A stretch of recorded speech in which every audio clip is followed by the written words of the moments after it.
Halo, perkenalkan nama saya Jessica dengan NIM 210903501094 dari kelas F angkatan 2021 program studi manajemen Fakultas Ekonomi dan Bisnis Universitas Negeri Makassar. Nah, pada kesempatan ini saya akan menjelaskan mengenai biaya tenaga kerja. Nah, biaya tenaga kerja sendiri merupakan salah satu dari 3 elemen produksi, seperti biaya bahan baku, biaya tenaga kerja, dan biaya overhead pabrik. Nah, pada kesempatan kali ini saya akan menjelaskan mengenai biaya tenaga kerja. Nah, biaya tenaga kerja sendiri dapat diukur berdasarkan besarnya kontribusi tenaga kerja terhadap proses produksi seperti usaha fisik atau mental yang dikeluarkan karyawan untuk mengelola bahan baku menjadi barang jadi. Nah, sehingga biaya tenaga kerja ini dapat diartikan sebagai harga yang harus dikeluarkan oleh perusahaan untuk menggunakan tenaga kerja, dalam hal ini karyawan. Kemudian ada penggolongan menurut fungsinya, fungsi pokok dalam organisasi perusahaan, yaitu biaya tenaga kerja produksi, biaya tenaga kerja pemasaran, dan biaya tenaga kerja administrasi dan umum.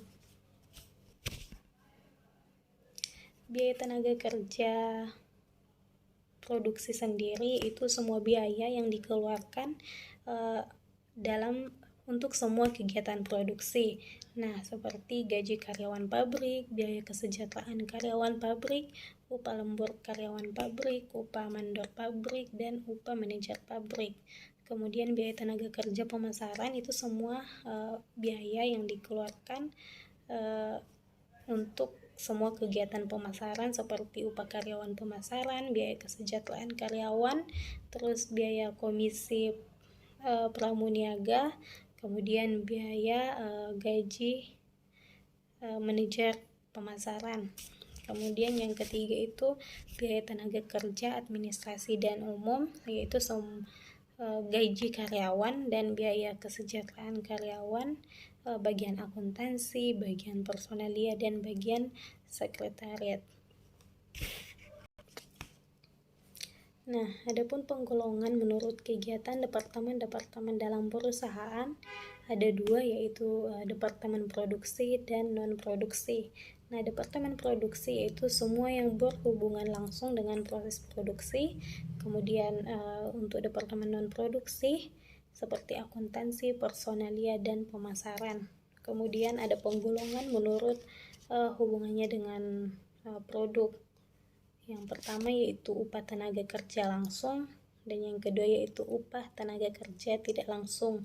Nah, upah tenaga kerja langsung itu diperhitungkan sebagai unsur biaya produksi, sedangkan upah tenaga kerja tidak langsung itu diperhitungkan sebagai unsur biaya overhead pabrik. Jadi, biaya tenaga kerja terdiri atas 3 unsur. Yang pertama itu gaji dan upah reguler, kemudian premi lembur, dan biaya-biaya yang berhubungan dengan tenaga kerja.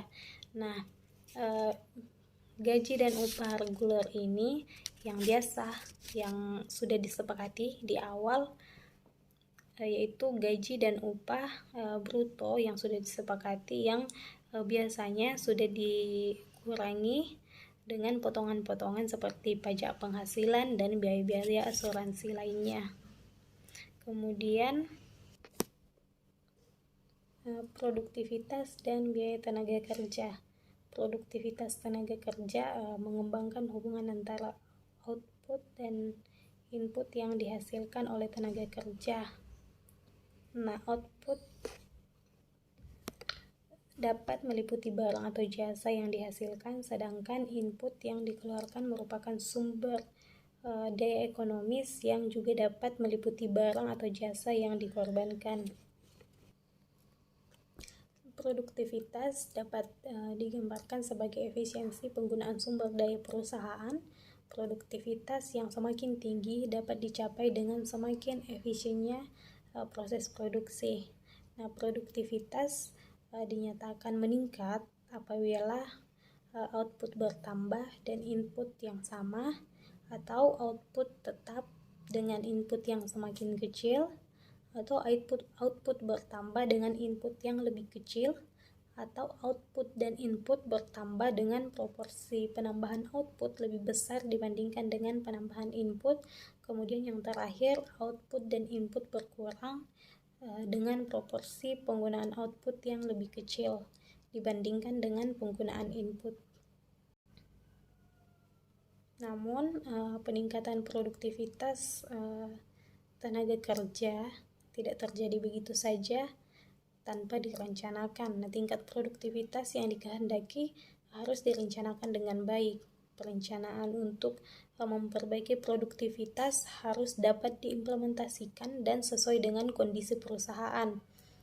Nah, ada faktor-faktor yang harus diperhatikan dalam perencanaan produktivitas, seperti kejelasan pengertian produktivitas, tindakan yang harus dilakukan untuk memperbaiki produktivitas, dan pihak yang bertanggung jawab terhadapnya seperti komitmen manajemen, karyawan, dan manajer yang terlibat dalam perencanaan dan implementasinya, serta pengukuran peningkatan produktivitas yang jelas. Sekian yang dapat saya jelaskan. Terima kasih.